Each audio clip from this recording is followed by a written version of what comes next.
Hello friends, ముందుగా ధ్యాన మిత్రులందరికీ కూడా కబీర్ జయంతి శుభాకాంక్షలు. ఆది గురువు పత్రిజీ కబీర్ గురించి ఎంతగానో చెప్పేవాళ్ళు. ఆయన దోహాలను ఎన్నిసార్లు ఆయన మనకి విడమర్చి మళ్ళీ మళ్ళీ మళ్ళీ మళ్ళీ చెప్పేవాళ్ళు. అంతటి విశేషమైన స్థానం మనందరి జీవితాల్లోనూ కబీర్ దోహాలు ఆక్రమించుకున్నాయి. వాటిని మనం ఎన్నిసార్లు విన్నా కానీ, ప్రత్యేకించి ఆది గురువు పత్రిజీ నోటి నుండి ఆయన ఎంత మధురంగా పాడేవాళ్ళు, ఇంకెంత విపులంగా దాని గురించి వివరించి చెప్పేవాళ్ళు చెప్పలేం ఫ్రెండ్స్. ఎప్పుడంటే అప్పుడు ఆయన జనాంతికంగా అవి చెప్పేవాడు కాదు. ఎప్పుడు అవసరమో అప్పుడు చెప్పేవాడు ఆయన వాటిని. అందుకే అంత అద్భుతమైన ఫలితాలను అవి ఇవ్వడం జరిగేది. ఎప్పుడు ఏ దశలోనో పత్రిజీ అనవసరంగా ఆయన దేని గురించి కూడా చెప్పరు ఫ్రెండ్స్. ఇది సత్యం. ఆయనతో కలిసి కొంతకాలం నడిచిన మాకున్నటువంటి అనుభవం, గొప్ప అనుభవం. ఎలా ఉండాలి, ఎలా మాట్లాడాలి, ఎవరి ముందు ఏం మాట్లాడాలి, ఇవన్నీ కూడా పత్రిజీ మాకు చెప్పకుండానే నేర్పించారు ఫ్రెండ్స్. అందుకు ఆది గురువు పత్రిజీకి ఎంతో కృతజ్ఞతతో మరి నిర్దాది గ్రంథాన్ని వినడానికి సిద్ధమైనటువంటి మీ అందరికీ కూడా ఎంతో కృతజ్ఞతలతో, మీ అందరితో పాటు నేను కూడా వింటున్నాను ఫ్రెండ్స్. ఏదైతే ఈ నోటి ద్వారా వస్తుందో దానిని నేను కూడా వింటున్నాను ఫ్రెండ్స్. చాలా అద్భుతంగా అనిపిస్తుంది నాకు కూడా. మరి ఇప్పుడు ఆలస్యం చేయకుండా మనం 14 చాప్టర్లోకి వెళ్ళిపోదాం ఫ్రెండ్స్. గత కొన్ని చాప్టర్స్ గా మనం ఏం తెలుసుకున్నామంటే, అసలు ఒక శాపం అనేది ఒక మనిషికి, ఒక గురువుకి కావచ్చు, ఒక ఆశ్రమానికి అధిపతి కావచ్చు, ఎవరికైనా సరే ఏ టు జెడ్, కింది స్థాయి వ్యక్తి నుండి ఉన్నత స్థాయి వ్యక్తి వరకు, ఆధ్యాత్మిక గురువుల నుండి అందరూ ఎంతో కఠినమైన తపస్సులు చేసిన వాళ్ళకి అందరికీ కూడా శాపం అనేది అసలు ఎందుకు వస్తుంది, ఎందుకు ఇవ్వబడుతుంది అనేది మొట్టమొదటిగా ఈ గ్రంథంలో చెప్పారు. దాని తర్వాత అతను ఎదురు చూసిన విధానం, దాన్ని అందుకోవటం కోసం అతను చేసిన ప్రయాణం, చివరిగా తనని తాను అంతా వదిలేసుకున్న తర్వాత ఆ గుహ ముందు చేరుకుని అక్కడి నుండి ఆయన ఆ కథను వినటం, ఆ గ్రంథాన్ని అందుకోవటం, దానిని చదువుతున్నప్పుడు దానిని మనం చదువుతున్నాం ఫ్రెండ్స్. ఆధ్యాత్మికంగా మనం ప్రయాణిస్తున్నప్పుడు, ఆత్మవత్ జీవితాన్ని మనం గడపాలి అనుకుంటున్నప్పుడు ఎన్నెన్నో దారులు మనకు కనిపిస్తూ ఉంటాయి ఫ్రెండ్స్. అందులో ఏది కరెక్ట్, ఏది రాంగ్ అనేది మనం అంచనా వేయలేము. అందుకే ఇటువంటి గ్రంథాలు అనేవి ఎంతగానో ఉపయోగపడతాయి ఫ్రెండ్స్ మనకి. ఈ రోజు మనం చెప్పుకోబోయే చాప్టర్ ఏంటంటే, కిందసారి మనం చెప్పుకున్న చాప్టర్ రాబోయే ప్రళయం సిద్ధంగా ఉండమని ఆదేశం. ఇది దీనికి చెప్తున్నారు.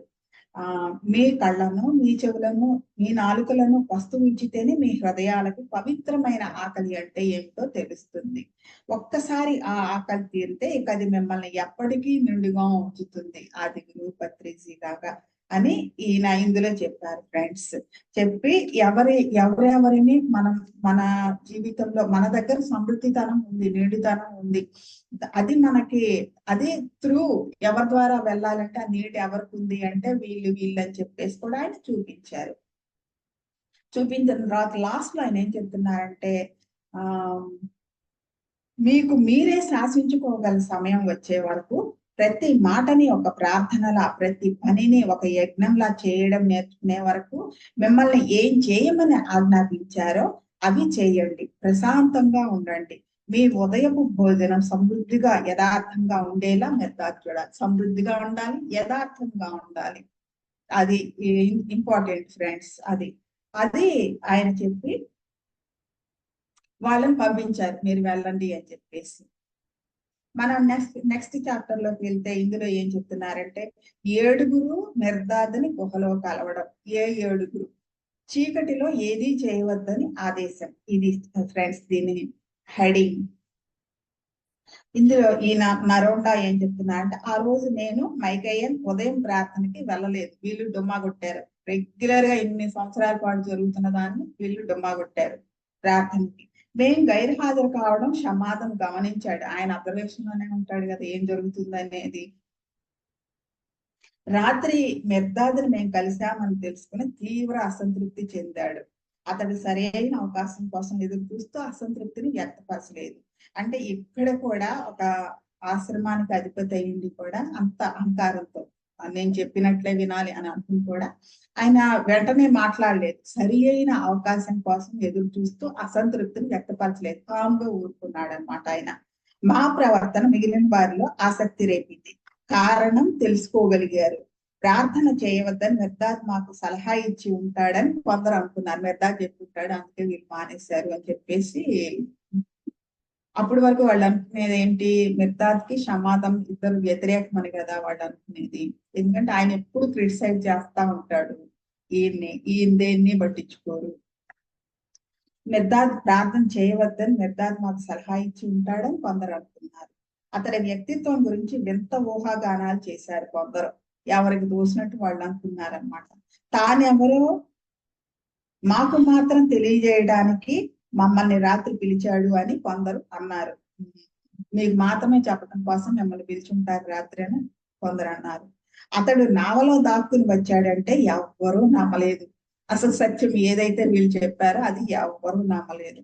అంతా అతడిని చూడాలని, చాలా విషయాల గురించి ప్రశ్నించాలని కోరుకున్నారనమాట. ఇక్కడ ఒకటి ఏంటంటే ఎవరైనా కానీ రకరకాల ఊహాగానాలు చేస్తారు ఫ్రెండ్స్. ఎలా ఉంటుందంటే ఇది ఒక ఇంటర్వ్యూలో నాకు ఒక క్యారెక్టర్ ఆర్టిస్ట్ ఈ సమాధానం ఇచ్చింది ఫ్రెండ్స్. నాకు ఇది చాలా నచ్చింది. ఆయన ఏదో క్వశ్చన్ అడిగితే మీరు ఏం చెప్పినా గానీ మీరేమనుకుంటున్నారో అదే అనుకుంటారు. కాబట్టి దీనికి సమాధానంగా మీరు ఏమనుకుంటున్నారు, మీరు ఒకలా అనుకుంటారు, ఇంకొకలా అనుకుంటారు, రకరకాలుగా అనుకుంటారు. కాబట్టి మీ దృష్టిలో దీనికి సమాధానం ఏమనుకుంటున్నారు అదే కరెక్ట్ పోండి అని చెప్పేసి చెప్పింది ఆవిడ. అది నాకు చాలా నచ్చింది. ఎందుకంటే మనం ఎవరికి కూడా సమాధానం చెప్పి తృప్తిపరచలేము ఫ్రెండ్స్. సమాధానం వెనక ఒక క్వశ్చన్ మనం సమాధానం ఇచ్చామంటే దాని వెనక 10 క్వశ్చన్లు 100 క్వశ్చన్లు గుర్తుకొస్తాయి తప్ప ఎవ్వరు సమాధానం పడరు ఫ్రెండ్స్. ఇది సత్యం. ఇక్కడ వీళ్ళు ప్రార్థనకి వెళ్ళలేదంటే ఇక్కడ రకరకాలుగా అనుకున్నారు వీళ్ళంతా కూడా. చివరికి ఫైనల్ గా డిసైడ్ అయ్యారు ఆయన్ని కలవాలి, చాలా విషయాల గురించి ఆయన్ని ప్రశ్నించాలని కోరుకున్నారు. చూడండి, ప్రశ్నించడానికి ఎవరైనా తయారైపోతారు, నేర్చుకోవడానికి ఎవరు రెడీ.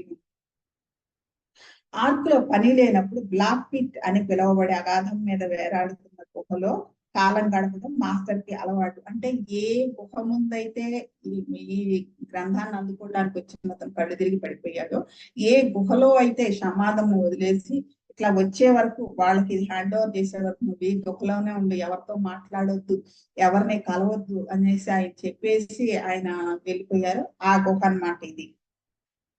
బ్లాక్ పిట్ అనేవాళ్ళు అంట దీన్ని. బ్లాక్ పిట్ అని పిలువబడే అగాధం మీద వేలాడుతున్న గుహలో కాలం గడపడం మాస్టర్ కి అలవాటు.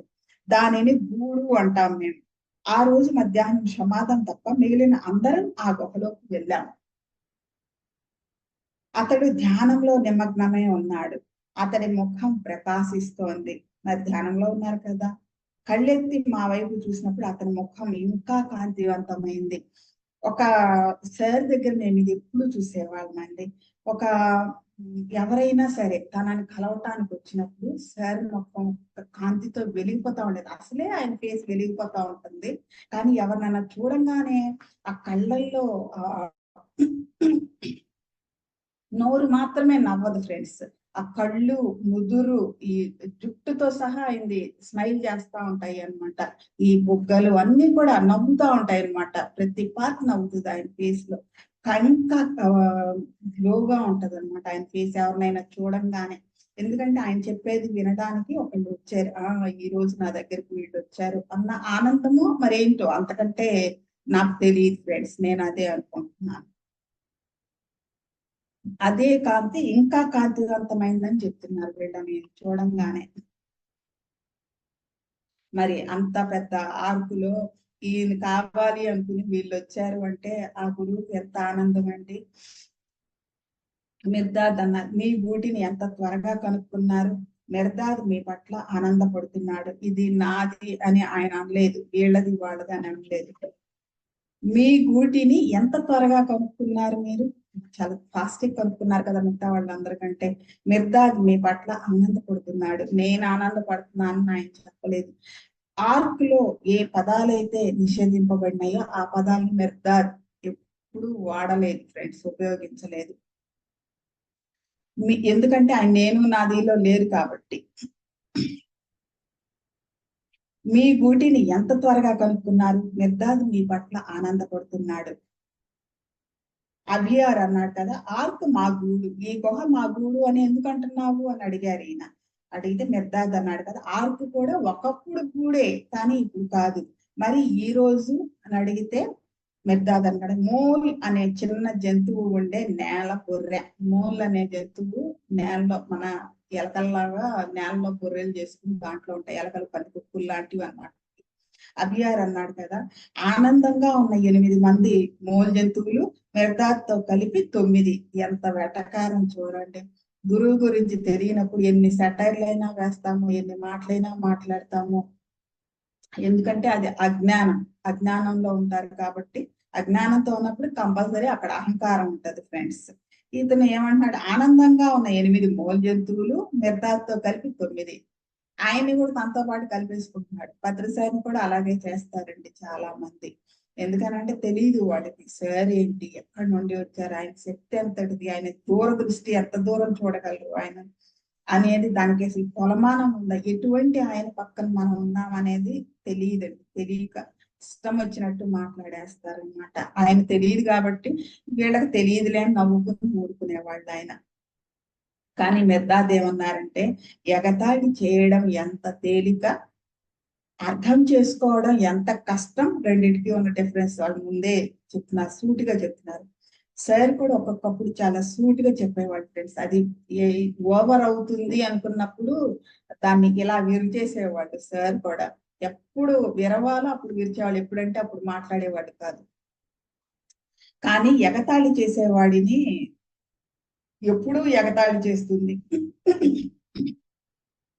నువ్వు దేన్నైనా కానీ ఎవరినైనా కానీ ఎగతాళి చేసావు, అర్థమయ్యి అర్థం కాక మిడిమిడి జ్ఞానం అంటారు దీన్ని. ఈ మిడిమిడి జ్ఞానంతో ఎగతాళి చేశారు అనుకోండి, నువ్వు ఇంకొకరిని చేస్తే ఇంకొకరిని ఎగతాళి చేయటం ఎంత పెద్ద ఏమంత కష్టమైన విషయం అది, ఈజీగా చేయొచ్చు కదా.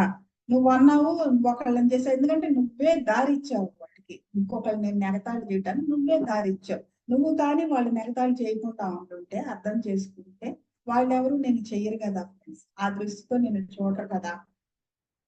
కానీ ఎగతాళి చేసేవాడిని ఎప్పుడు ఎగతాళి చేస్తుంది ఏది, ఆ ఈ భూమి నాది అనేసి అంటే భూమి నవ్వుకుంటుంది అని చెప్పేసి అన్నారే. ఈ ఈ గాలి సిలిండర్లోనన్నా ఇట్లా పెట్టేసి స్టోర్ చేసి ఇది నాది అంటే గాలి నవ్వుకుంటుంది, ఇలాగనమాట. సహజంగా ఏదైతే ఉందో, ఈ ప్రకృతి సంపద ఏదైతే ఉందో అది ఎగతాళి చేస్తుంది. పనికి మాలిన వాటి కోసం నీ నాలుకని ఎందుకు ఉపయోగిస్తావు. సార్ కూడా ఇలాగే స్ట్రైట్ గా సూచించేవాళ్ళు ఫ్రెండ్స్. పనికి మాలిన వాటి కోసం నీ నాలుకని ఎందుకు ఉపయోగిస్తావు. ఆయన ముందు ఎవరైనా ఏదైనా మాట్లాడుతుంటే, అనవసరంగా మాట్లాడుతుంటే ఆయన ఊరుకోరు. Why are you wasting my time అని అడిగేవాళ్ళు sir. Don't waste my time అని చెప్పేవాళ్ళు. మీరు నా టైం 2 నిమిషాలు వేస్ట్ చేశారు అనేది చెప్పేవాడు. అంటే 2 నిమిషాల సమయం ఆయన మనకి ఇవ్వటం కూడా ఎంత వాల్యుబుల్ ఆయన దృష్టిలో అది అనేది తెలుసుకుందాం ఫ్రెండ్స్. అభియార్ అన్నాడు కదా, పనికి మాలిన వాటి కోసం నీ నాలుకను ఎందుకు ఉపయోగిస్తావు అని అడిగాడు మిర్దాద్. అభియార్ అన్నాడు కదా, మోల్ జంతువులను మమ్మల్ని పిలిచి ఎగతాళి చేసింది నువ్వే. ఏ విధంగా ఆ పేరుకి మేము తగ్గుతాం, ఎందుకు అలా పిలిచావు. నోవా రగిలించిన మంటను మేము మండుతూ ఉండేలా ఉంచలేదా.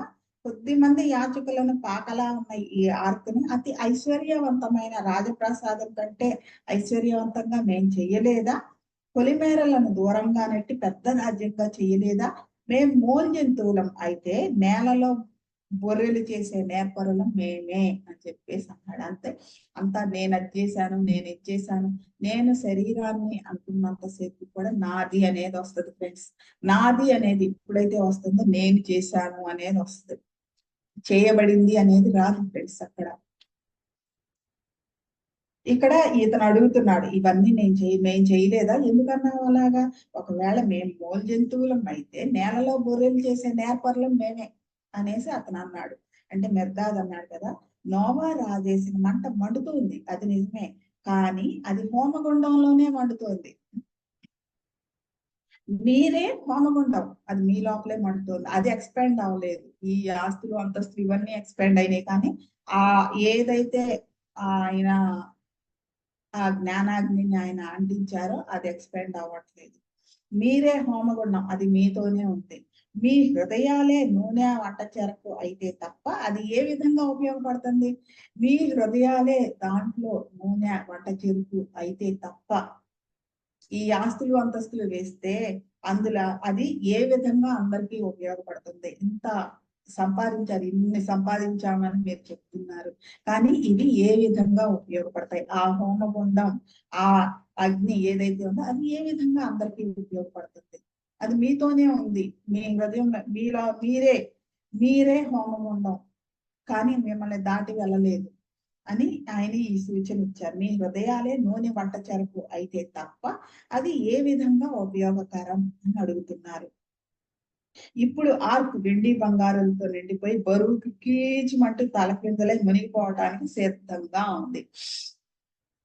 మనకి ఎప్పుడైతే మనకి మించి అవసరానికి మించి ఆస్తుల్ని అంతస్తుని సేకరించడం మొదలు పెడతామో ఫ్రెండ్స్, అప్పుడు మన జీవితం అంతా కూడా వాటిని కాపాడుకోవటానికి సరిపోద్ది. మన కోసం అవి కాదు, వాటి కోసం మనం ఉంటాం అన్నమాట. వాటిని ఒకనాడు వాటిని మొయ్యలాగా వాటి కింద పడి చచ్చిపోతాం. అర్థం పర్థం లేని జీవితాలు.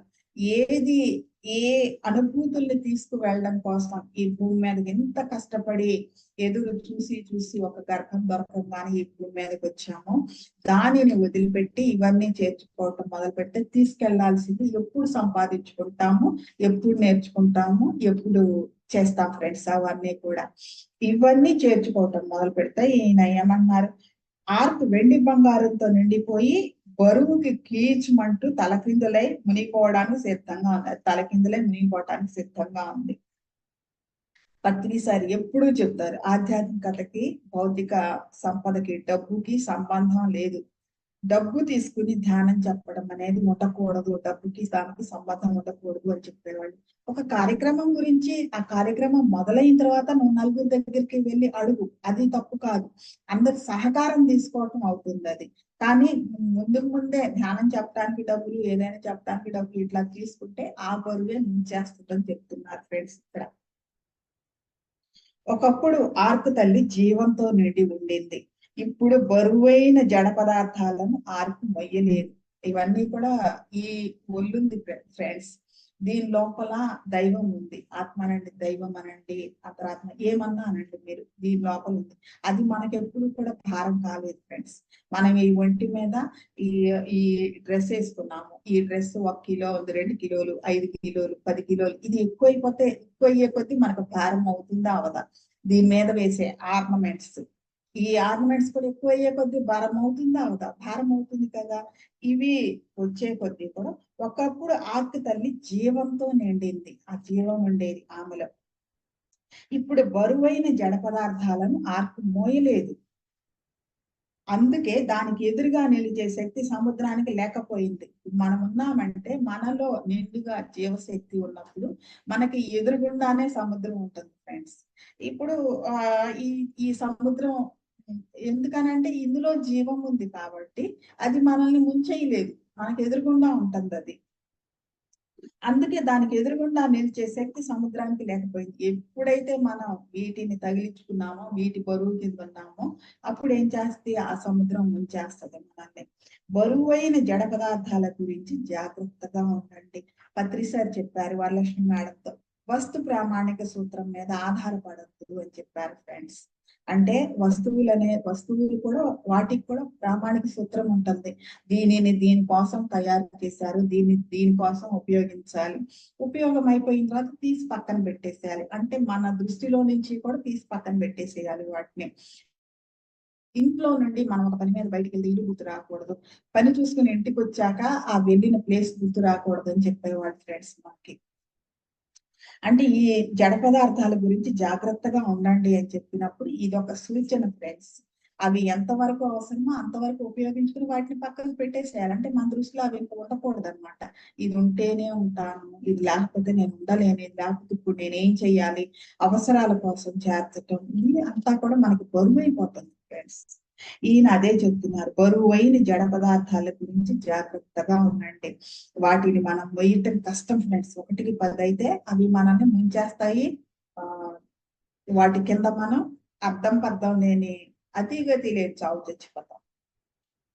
తన దివ్యత్వంలో నమ్మకం ఉన్నవాడికి ప్రతిదీ బరువైన జడ పదార్థమే. నీ మీద నీకు నమ్మకం ఉందనుకోండి, మనం భౌతికంగా సేకరించుకునేదంతా కూడా బరువుగా అయిపోతుంది అనమాట, ప్రతిదీ కూడా.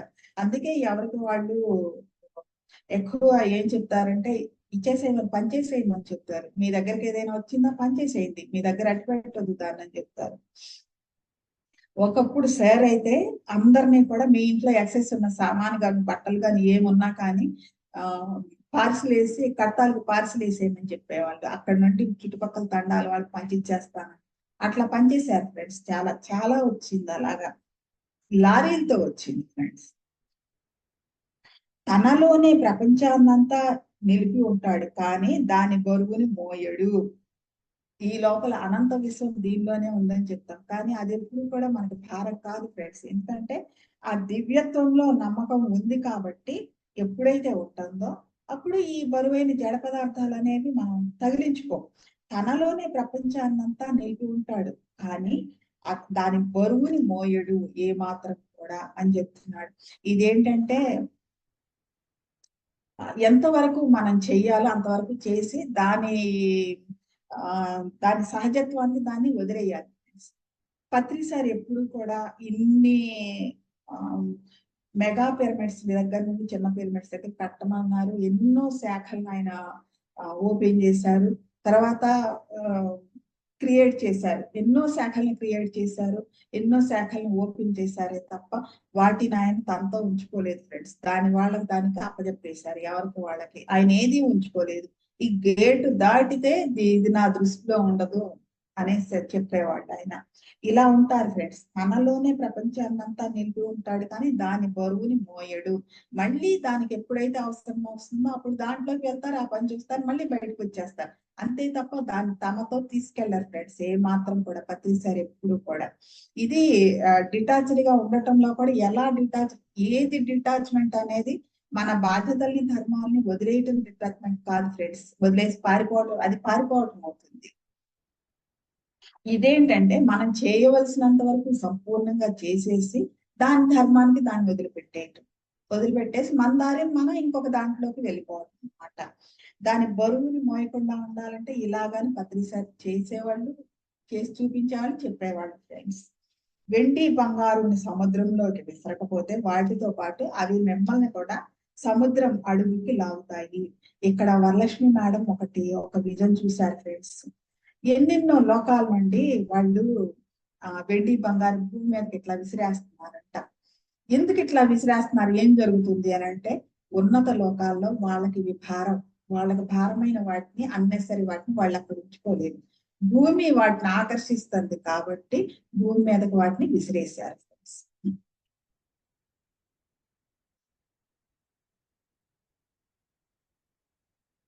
వెండి బంగారం సముద్రంలో విసరకపోతే వాటితో పాటు అవి మిమ్మల్ని కూడా సముద్రం అడుగుకి లాగుతాయి. మనిషి తను పట్టుకున్న వాటితోనే పట్టుకోబడతాడు. నువ్వు దేన్నైతే చేతిలో ఏదైతే పట్టుకున్నావో దాంతో పట్టుకోబడతావు. ఇప్పుడు నువ్వు వెండి బంగారం పట్టుకున్నావు అనుకోండి, నువ్వు దాన్ని పట్టుకున్నావు అనుకుంటావు, కానీ అది నేను పట్టుకున్న సంగతి మనకు తెలియదు. ఇల్లు ఉందనుకోండి, ఇల్లు నీది అనుకుంటావు, కానీ ఇంటికి నువ్వు అనేది మనకు అర్థం కాదు ఫ్రెండ్స్. అదే మనం ఆధ్యాత్మికతని, సద్గురువుని, మరి ఆత్మానుభూతుల్ని మనం పట్టుకున్నాం అనుకోండి, అవి మనల్ని పట్టుకుంటాయి ఫ్రెండ్స్. ఇలా ఉంటుంది అనమాట. మనిషి తను పట్టుకున్న వాటితోనే పట్టుకోబడతాడు, కానీ పట్టులో మీరు ఉండదలుచుకోకపోతే వాటిపైన మీ పట్టును వదలండి. అవి వాటి పట్టులో మనం ఉండదలుచుకోలేదు అనుకోండి, వాటి పట్టును వదిలేసేయండి, వాటి దారిన వెళ్ళిపోతాయి. దేనికి విలువ కట్టవద్దు. అతి స్వల్పమైనది కూడా అత్యంత విలువ కలిగి ఉంటుంది. రొట్టె ముక్క ఖరీదు కడతారు.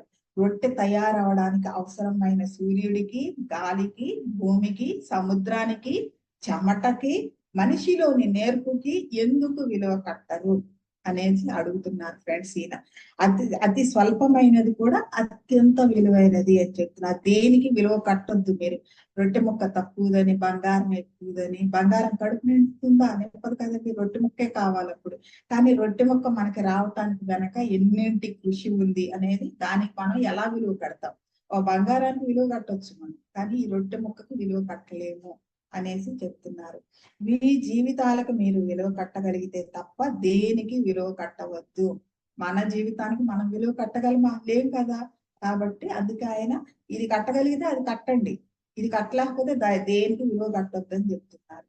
మనిషికి తాను ఇష్టపడే దానికంటే తన జీవితం విలువైనది కాదు. విలువ కట్టలేని మీ జీవితాన్ని బంగారం అంత చౌకగా అనుకోకుండా జాగ్రత్త పడండి. ఇవాళ ప్రపంచం అంతా అట్టే తిరుగుతుంది కదా ఫ్రెండ్స్.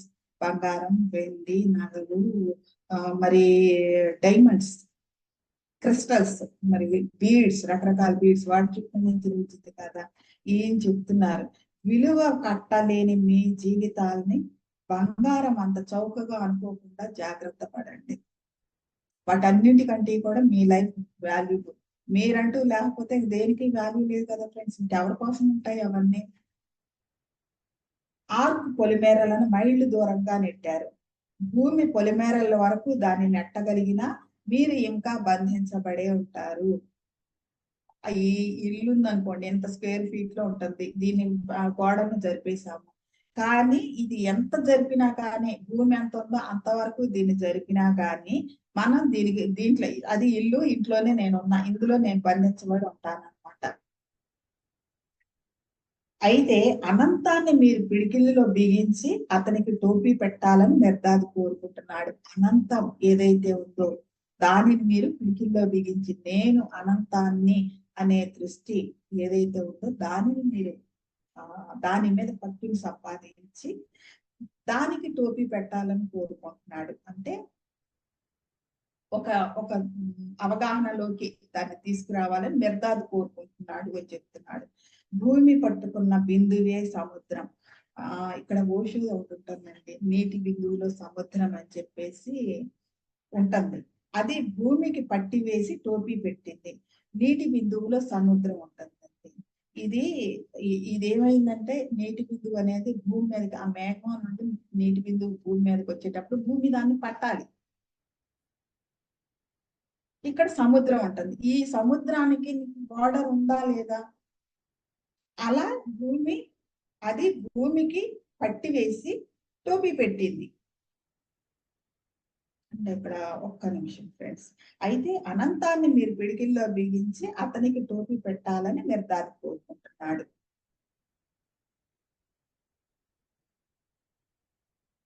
భూమి పట్టుకున్న బిందువే సముద్రం. అది భూమికి పట్టివేసి టోపీ పెట్టింది. సముద్రం భూమి మీదే కదా ఉంది, అది ఇట్లా బిగించి దానికి టోపీ పెట్టింది.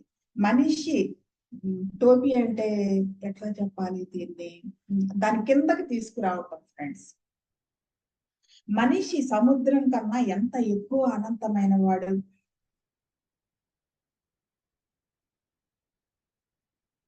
సముద్రం కంటే ఎంత ఎక్కువ అనంతమైన వాడు. మనిషిని తల నుంచి పాదం వరకు కొలిచి తెలివి తక్కువగా అవే అతని పొలిమేరలు అనుకోకండి. ఒక ఇంటి పొలిమేర అని చెప్పొచ్చు, స్థలం పొలిమేర అని చెప్పొచ్చు, ఎంత పెద్ద దేశం పొలిమేర అని చెప్పొచ్చు, భూమి పొలిమేర కూడా చెప్పొచ్చు. కానీ మనిషిని చెప్పలేము ఫ్రెండ్స్. మనం ఈ శరీరంలోకి తీసుకొచ్చేసి దీన్నే అతని పొలిమేరలు అని అనుకోవద్దు అని చెప్పేసి చెప్తున్నారు.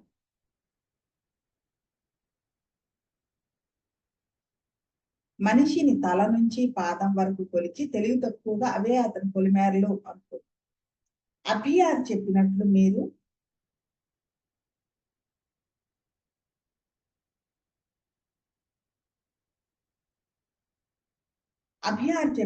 మీరు బొర్రెలను చేయడంలో నేర్పరులు కావచ్చు, కానీ కేవలం చీకటిలో శ్రమించే మూల్లాగానే అది చీకటిలోనే శ్రమిస్తుంది, వెలుతురు అది చూడలేదన్నమాట. అది ఎంత జాగ్రత్తగా మన గజిబిజి దారులు కడితే సూర్యుడికి అంత దూరంగా ఉంటుంది. ఎందుకంటే అది నేల లోపలికి అది గొర్రెలు చేసుకుంటా వెళ్ళిపోతుంది. ఎంత లోపలికి అది వెళ్తుందో సూర్యుడికి దూరంగా ఉంటుంది కదా ఫ్రెండ్స్, వెలుతురికి దూరంగా ఉంటుంది కదా.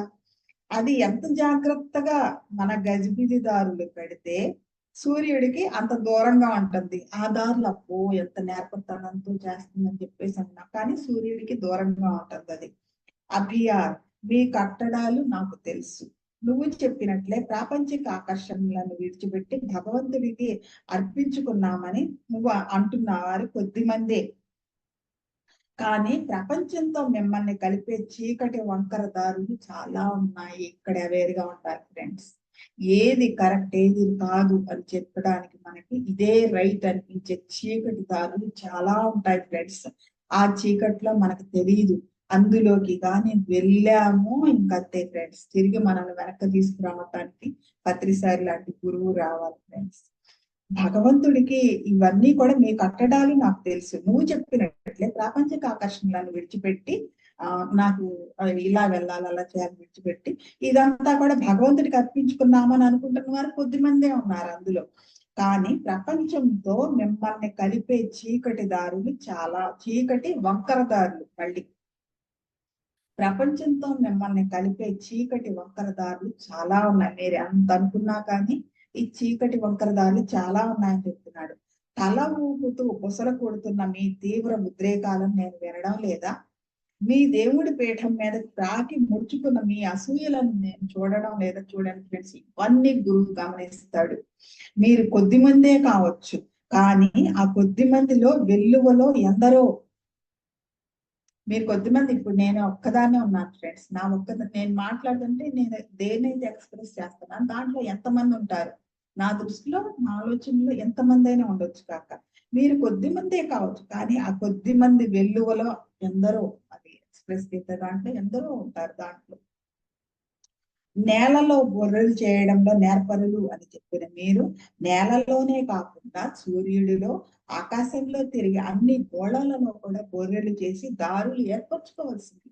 అప్పుడు కాంతిలో ఉండేవాళ్ళు. మోల్ జంతువులని వాటి చీకటి దారులను ముట్టెలతో గిట్టలతో తవ్వుకోనివ్వండి. మీ రాజమార్గం కనిపెట్టడానికి మీరు కనురెప్పలను కూడా కదిలించనక్కర్లేదు. ఎటువంటి శ్రమ మీరు పడక్కర్లేదు. మీ రాజమార్గం కనిపెట్టడానికి మోల్ జంతువులాగా చీకట్లో నానా తట్టాలు పడి బొర్రెలు చేసి అది ఇంకా చీకట్లోకి తీసుకెళ్ళిపోతుంది. మీ రాజమార్గం కనిపెట్టడానికి మీరు కనురెప్పలను కూడా కదిలించనక్కర్లేదు. ఈ గూడులో మార్పుని, భావనా శక్తిని ముందుకు పంపండి. ఈ గూడులో మార్పుని, భావనా శక్తిని ముందుకు పంపండి అంటున్నారు ఆయన. మీ రాజ్యం అయిన గుర్తులు లేని స్వరూపంలోని అద్భుత కోశాగారానికి దారి చూపే దైవత్వం ఉన్న మార్గదర్శి భావనా శక్తి. పత్రిసారి ఎప్పుడు కూడా భావనలను వదులుకోవద్దు అని చెప్తారు ఫ్రెండ్స్. అది ఎంత చక్కగా చెప్తారు చెప్పండి. చూడండి, ఈ గూడులో అంటే ఏ గుహలోకి మీరు వచ్చారో ఇందులో మార్పు కోసం అంటే మార్పుని తర్వాత భావనా శక్తి ద్వారా భావనా శక్తిని ముందుకు పంపండి. మీ అసూయలు, మీ అహంకారాలు, మీ ఆవేశాలు కాకుండా మీ భావనా శక్తిని ముందుకు పంపండి అంటున్నారు ఆయన. మీ రాజ్యం అయిన గుర్తులు లేని స్వరూపంలోని అద్భుత కోశాగారానికి దారి చూపే దైవత్వం ఉన్న మార్గదర్శి భావనా శక్తి అని చెప్తున్నారు ఫ్రెండ్స్. భయం లేని దృఢమైన గుండెలతో మార్గదర్శిని అనుసరించండి. మీ భావనా శక్తి మీ మార్గదర్శి. ఇంట్యూషన్ అని చెప్తారు. అంతరాత్మను అనుసరించినప్పుడు ఎవ్వరు ఫెయిల్ అవ్వరు ఫ్రెండ్స్. కానీ ఏది అంతరాత్మ, ఏది మనసు చెప్తుంది అనేదే మనం చెక్ చేసుకోవాలి ఫ్రెండ్స్. ఎప్పుడు కూడా అతడి రెండు ఒకేలా అనిపిస్తాయి, కానీ రెండు ఒకటి కాదు ఫ్రెండ్స్. మనం చెక్ చేసుకోవాలి దేన్నైనా సరే. భావనా శక్తి అతడి అడుగుజాడలు దూరంలో ఉన్నా, నక్షత్రంలో ఉన్నా మీరు అక్కడ నిశ్చయ స్థానాన్ని ఆక్రమించుకుంటారనడానికి అవి గుర్తులు.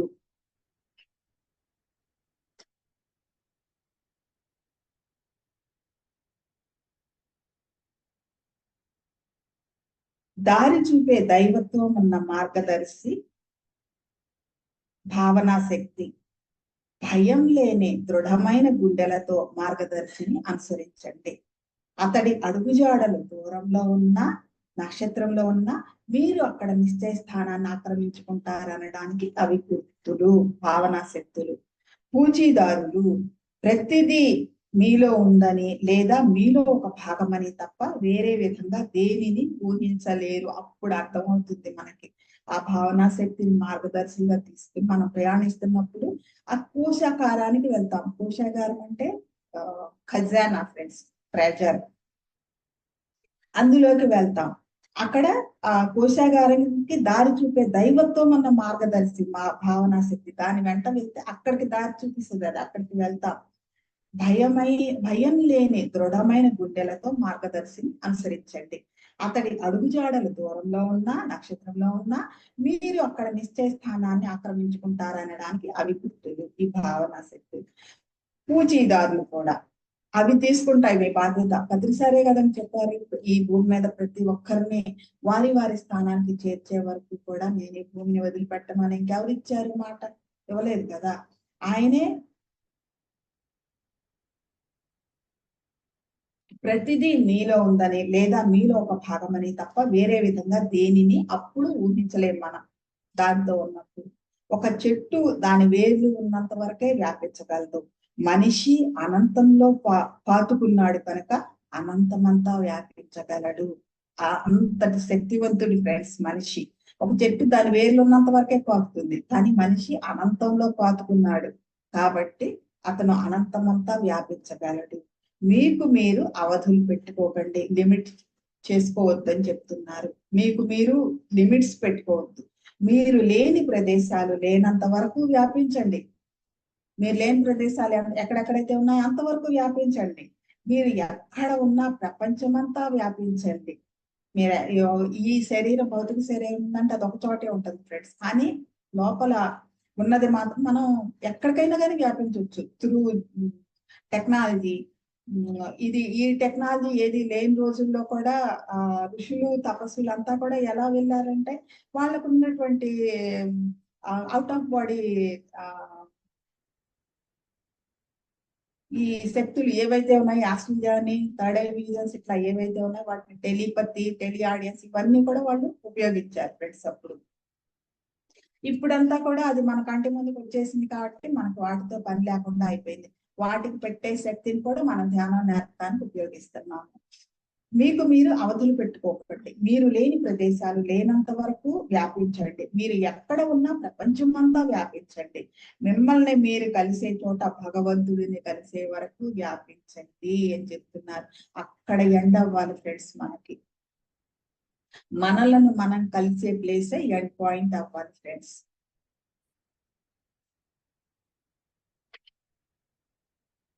చీకటిలో చేసే పనులు ఎవ్వరికీ తెలియవు అనుకుని చేయకండి.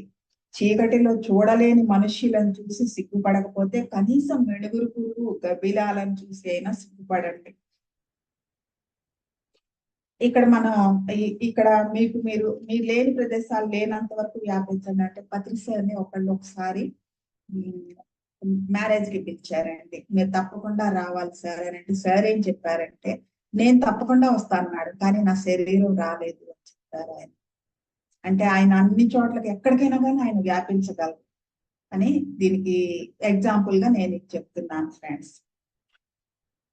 చీకటిలో చేసే పనులు ఎవరికి తెలియవనుకుని చేయండి. చీకటిలో చూడలేని మనుషులను చూసి సిగ్గుపడకపోతే చీకట్లో ఎవరున్నారో మనకు కనపడదు, ఎవరికి తెలియదు అనుకుని మనం చేస్తా ఉంటాం. ఒక సామెత చెప్పారు, పిల్లి కళ్ళు మూసుకుని పాలు తాగుతూ తను ఎవరు చూడలేదు అనుకుంటుంది అని చెప్పేసి.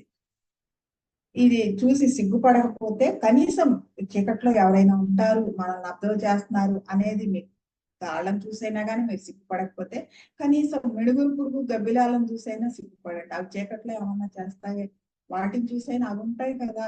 ఆ చీకట్లో ఉండటం వాటి వాటి జీవితం అది, అవి అలా ఉండగలవు. కానీ మనిషి అలా కాదు కదా ఫ్రెండ్స్. మనిషి ఎప్పుడు కూడా వెలుతురులో ఉండాలి.